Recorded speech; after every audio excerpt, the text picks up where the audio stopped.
क्या आपने भी शराब किसी के प्रेशर में शुरू की थी? किसी पार्टी में शुरू की थी? ऑफिस के सीनियर्स या कलीग्स के प्रेशर में शुरू की थी? अब शराब छोड़ना चाहते हैं, पर ये भी जानना चाहते हैं कि शराब कैसे नुकसान पहुंचाता है।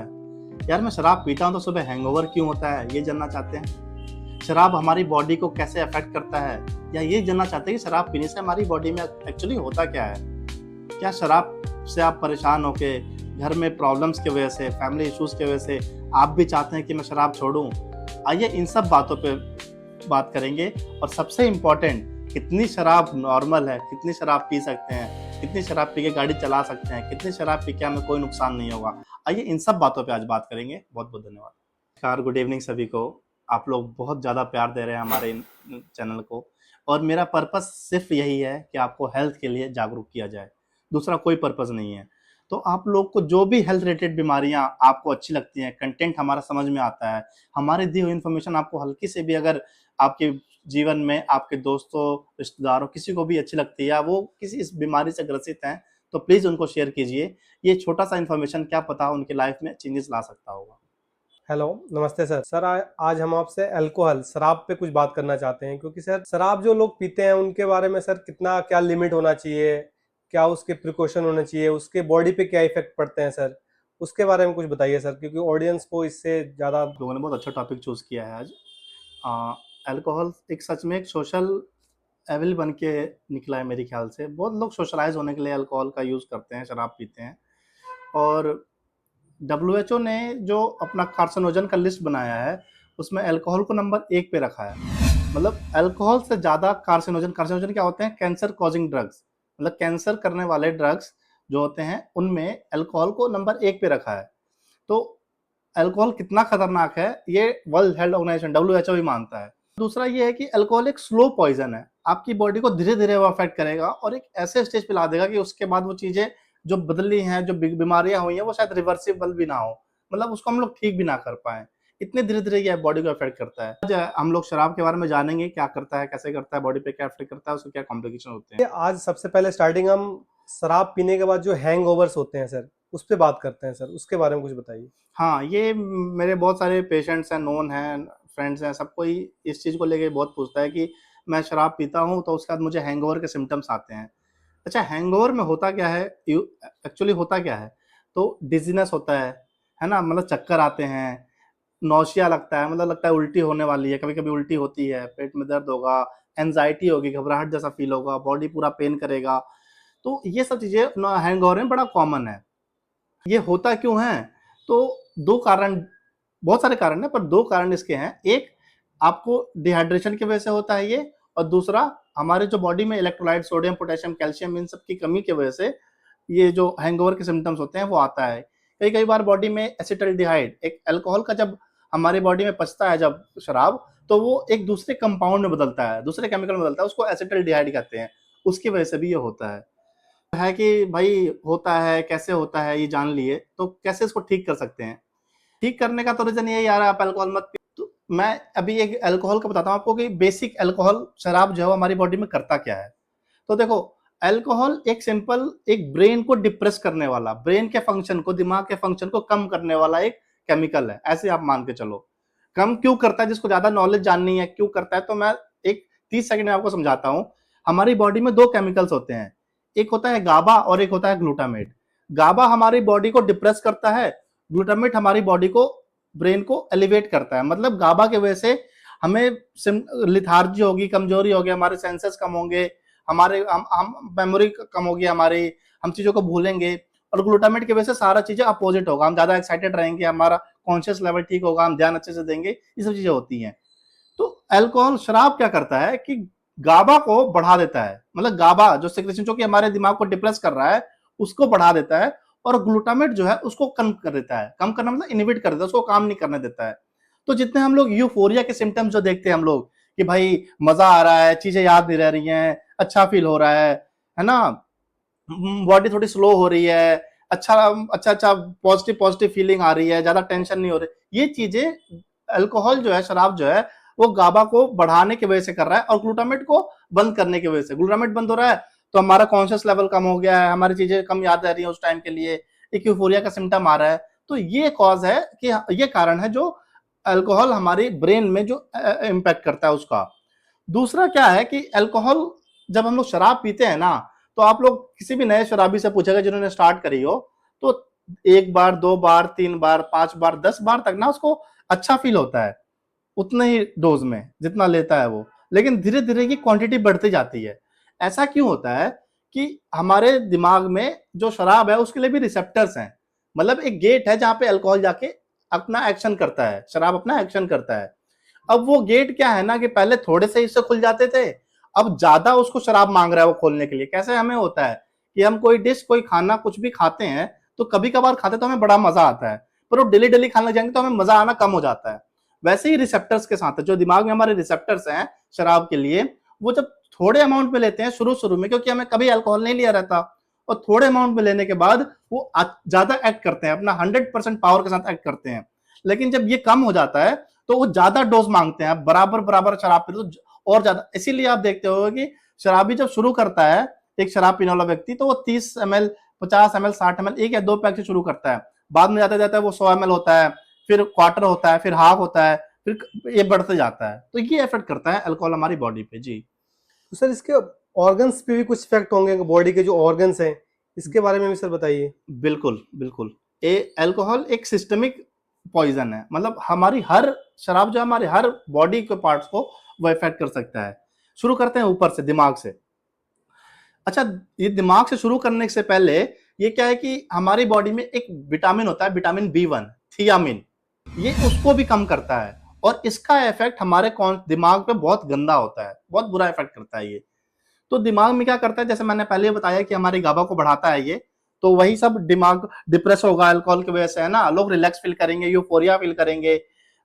जो चीजें हमें याद रहती थी, जिसकी वजह से हमें स्ट्रेस हो रहा था, वो थोड़े टाइम के लिए हमें याद नहीं रहेंगी, तो उसके लिए उससे भी हमें अच्छा फील होता है ना। फिर दूसरा क्या करता है, बैड इफेक्ट क्या है इसका, फिर आप जैसे जैसे शराब की मात्रा बढ़ाओगे, ये हमारे दिमाग में मेमोरी लॉस कराएगा, है ना। हमारी कोऑर्डिनेशन, मतलब कोऑर्डिनेशन से क्या होता है कि जब हम चल रहे हैं तो हम एकदम कॉन्शियस होके सेम लाइन में चल सकते हैं। हम कुछ पढ़ रहे हैं तो हम वो मेमोरी को ले सकते हैं, किसी को कुछ बोल रहे हैं तो समझ सकते हैं। इन चीजों को शराब जो है वो डिप्रेस करता है, तो हमारा मेमोरी लॉस, कोऑर्डिनेशन की कमी होती है, कोई जजमेंट हम लोग खराब कर सकते हैं। यही रीजन है कि ड्राइविंग के लिए हम लोग शराब पीने के लिए मना करते हैं, आप अगर ड्राइविंग कर रहे हो तो ये चीजें जो है ना हमारी बॉडी को स्लो करना, ओवरऑल ये दिमाग का इसका असर होता है। तो दिमाग का इस असर जो है, ऐसा नहीं कि स्टार्टिंग से होगा, ये आप धीरे धीरे जब अपना क्वांटिटी बढ़ाते हो अल्कोहल का, शराब का, तब ये इफेक्ट करता है। दूसरा, हार्ट पे, हार्ट और ब्लड वेसल को साथ में बात कर लें तो हार्ट पे क्या करता है, एक तो कुछ लोग सैटरडे या संडे को, जिस दिन छुट्टियां होती हैं, उस दिन बहुत शराब पीते हैं। इसको हम लोग हॉलीडे हार्ट सिंड्रोम बोलते हैं। तो उसकी वजह से क्या होता है, बहुत शराब पीने की वजह से हमारा हार्ट और तेज धक धक धक धक करता है, और उसकी वजह से एक बीमारी होती है एट्रियल फिब्रिलेशन, और बाद में ये फिर MI, मतलब हार्ट अटैक भी कॉज कर सकता है, और दिमाग में ये स्ट्रोक, जिसको हम लोग पैरालिसिस बोलते हैं, ये भी कर सकता है। दूसरा और क्या करता है, शराब पीने की वजह से हमारा लिपिड प्रोफाइल गड़बड़ होता है, हमारे कोलेस्ट्रॉल बढ़ते हैं। कोलेस्ट्रॉल बढ़ने से क्या होगा, जो हमारी हार्ट की नसें हैं ये ब्लॉक होने शुरू होती है, इस पे प्लाक इकट्ठा होने लग जाता है, प्लाक इकट्ठा होने जाता है, और बाद में ये हमारी नसों को बंद कर देता है, उसकी वजह से भी हार्ट अटैक हो सकता है। फिर हमारे BP को भी बढ़ाता है ये परसिस्टेंटली अल्कोहल लेने से। तो हार्ट हो गया, ब्रेन हो गया, ब्लड वेसल हो गया।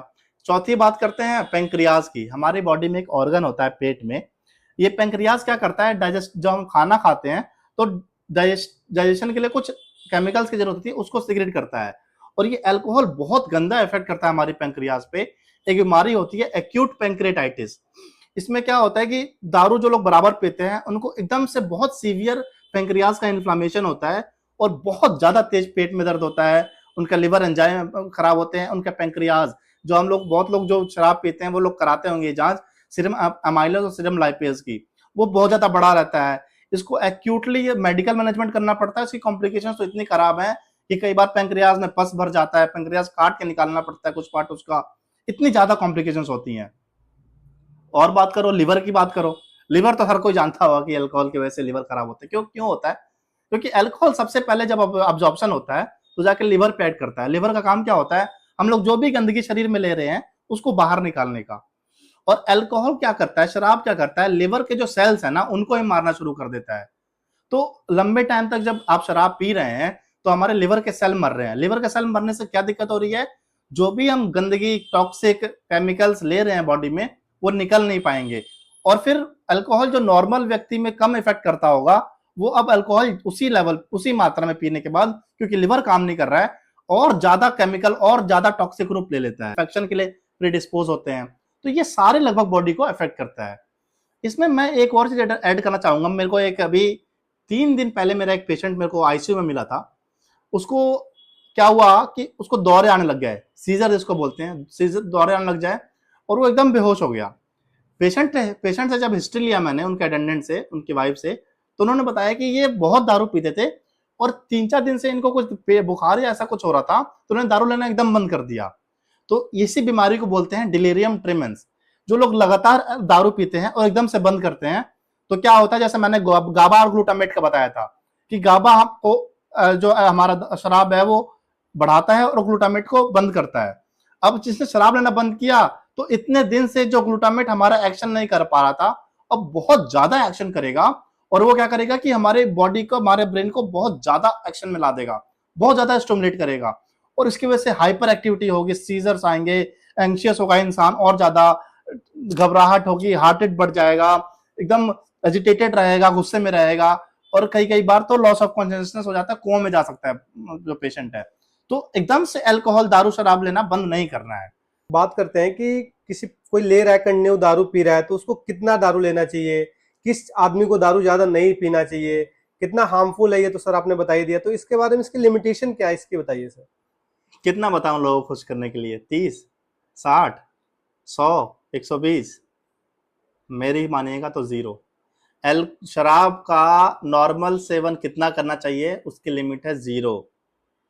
एकदम नहीं करना चाहिए, तो पॉसिबल नहीं है, मैं भी जानता हूँ पॉसिबल नहीं है। तो उसके लिए क्या कर सकते हैं आप, कि कभी कभी आप पार्टीज में थोड़ा बहुत अगर कंज्यूम करते हैं, वो कीजिए। किसी को भी 2 पैक, स्मॉल पैक जो होते हैं, 30-30 ml के, 60 ml को तो एकदम कभी भी एक्सीड नहीं करना है। कभी कभार, वो भी वंस इन अ मंथ, 6 महीने पे, 1 साल पे आप सोशलाइज होने के लिए कर रहे हैं, तो आप 1 या 2 यूज कर लें। वही मैं उसकी सलाह नहीं देता हूं, लेकिन आप छोड़ नहीं पाएंगे, मैं इसलिए बोल रहा हूं। दूसरा, मैं 6-7 कैटेगरी बताता हूं। इन लोगों को दारू से परहेज है, छूना भी नहीं है। कौन से लोग? जिनको पहले से कोई दवाई खाने की हिस्ट्री है, लंबे टाइम से कोई बीमारी है, उसके लिए दवाई खा रहे हैं, वो नहीं लेंगे। जिनका कोलेस्ट्रॉल, लिपिड प्रोफाइल ये सब गड़बड़ रहता है, वो नहीं लेंगे। जिनके फैमिली में किसी को हार्ट की, लिवर की, किडनी की कोई भी दिक्कत है, वो नहीं लेंगे। चौथे, वो लोग जो बहुत मोटे हैं, ओबीज हैं, वो नहीं लेंगे। पांचवे, वो लोग जिनको पहले से कोई और बीमारी, लिवर की बीमारी, हेपेटाइटिस टाइप की बीमारी, और कोई बीमारी ऐसी जिसके लिए वो लोग पहले हॉस्पिटल में भर्ती हो चुके हैं और कंटिन्यूस दवाई पे हैं, वो लोग एकदम ही दारू नहीं पिएंगे, शराब नहीं पिएंगे। छठे, वो लोग जो महिलाएं प्रेग्नेंट हैं, प्रेगनेंसी में दवा, शराब नहीं पीनी है, एकदम नहीं पीनी है। बच्चों को बहुत ज्यादा खतरा होता है, और वो बच्चा का कभी हाथ नहीं होता, कोई पैर नहीं होता है, इतना ज्यादा डेंजरस है। तो इन लोगों को शराब छूनी ही नहीं है जी। तो सर इसको अगर कोई छोड़ना चाहता है, कोई एडिक्टेड हो गया है, कोई पूरा दृढ़ संकल्पित है कि मुझे दारू छोड़ना है, तो उसको क्या क्या मतलब परहेज करने पड़ेंगे, क्या क्या कर सकता है कि वो दारू को छोड़ दे sir. I like the word, आपने जो दृढ़ संकल्पित बोला, जो डिटरमाइंड है। छोड़ वही सकता है जो अपने अंदर से पहले ये ठान ले कि मुझे शराब छोड़नी है। क्योंकि हम जो भी इलाज करेंगे, अगर आप डिटरमाइंड, दृढ़ संकल्पित नहीं है, तो आप नहीं छोड़ पाएंगे। तो मैं हमेशा ऐसे पेशेंट्स को इलाज बताना प्रेफर करता हूं जो खुद से आए और कहें डॉक्टर साहब मेरे को एकदम छोड़नी ही छोड़नी है। उन लोगों के लिए हम लोग बिहेवियरल थेरेपी कराते हैं, रिस्ट्रेन कराते हैं, मतलब उनको समझाते हैं कि आपके पास दारू रखी है, शराब रखी है, किन किन चीजों से आप एक्टिव होते हो कि आपको अर्ज आता है कि शराब पीनी है, वो हम लोग रोकते हैं। फिर कुछ दवाइयां हैं जो क्रेविंग को कम करती हैं, कुछ दवाइयां हैं जो खाने के बाद अगर आप शराब पियोगे तो आपको उल्टी कराती हैं, तो इन चीजों से लोग छोड़ते हैं। फिर कुछ दवाइयां हैं जो आप, फिर हम आपको हर वीक बुला के आपकी काउंसलिंग करेंगे कि आपको क्या, क्यों छोड़नी चाहिए, क्या आपकी बॉडी पे इफेक्ट पड़ रहा है, कैसे आपका लाइफ शॉर्ट हो सकता है इससे। इन चीजों से पेशेंट अक्सर 25-30% पेशेंट तो पक्का सही शराब को कम कर देते हैं, छोड़ देते हैं जी। तो मुझे उम्मीद है आप लोगों को जो भी हमने इन्फॉर्मेशन दी, जो भी आपको हम लोग अपना कंसर्न बताना चाहते थे, हम लोग बता पाए। और देखिए, मैं इसको शेम नहीं करना चाहता हूँ मैं, और ना मेरा कोई इंटेंशन है। आप शराब पीते हैं तो आप बुरे नहीं इंसान नहीं हो जाते हैं, और जो नहीं पीता वो अच्छा इंसान नहीं हो जाता है। ये हेल्थ के लिए खराब है, इसलिए इसलिए मैं इस पे अपना वीडियो बनाना ज़रूरी समझता था, और नामुमकिन नहीं है शराब छोड़ना। और आप जानते हो कि कितना बुरा आपको इफ़ेक्ट करता है शराब। जो लोग बराबर से पी रहे हैं उनको वो ये भी जानते होंगे कि उनको बॉडी में खुद ही समझ में आता हो कितनी दिक्कतें हो रही हैं। तो प्लीज़ आप लोग अपने या तो शराब के जो भी ले रहे हैं उसको कम कीजिए या फिर छोड़िए, और जो भी सहायता मेरी तरफ से चाहिए आप हम लोग मेल कर सकते हैं, व्हाट्सएप यूट्यूब पे कमेंट कर सकते हैं। हम लोग बहुत ज़्यादा खुश होंगे आपकी मदद करने में, और इस वीडियो के थ्रू हम लोग 5, 10, 20, 50, 100 लोगों को भी शराब के जो हानिकारक प्रभाव से बचा पाए तो हम लोग को बहुत खुशी होगी। बहुत-बहुत धन्यवाद। Thank you sir.